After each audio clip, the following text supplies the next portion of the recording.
خدای من ای مهربانی من، نامی تو و یادت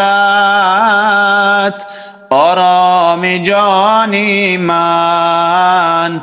یا رب خدای من ای مهربانی من، نامی تو و یادت آرام جانی من.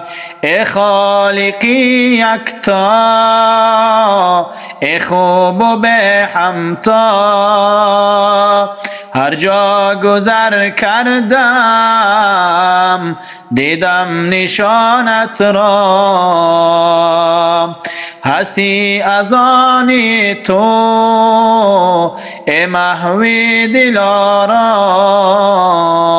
من کی توانم گفت حمد و ثنایت را. من کی توانم گفت حمد و ثنایت را.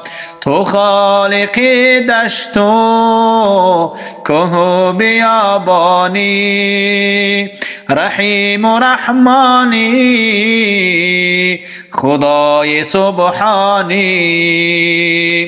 رحیم و رحمانی خدای سبحانی، بخشنده و دانا محبوب خوبانی. دارم به تو امید وقتی پریشانی، بخشنده و دانا محبوب خوبانی.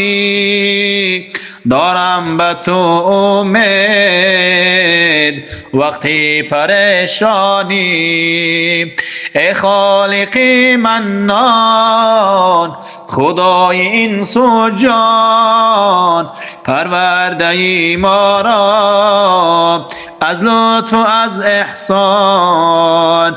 ای خالقی منان خدای انس و جان، دردی مرا درمان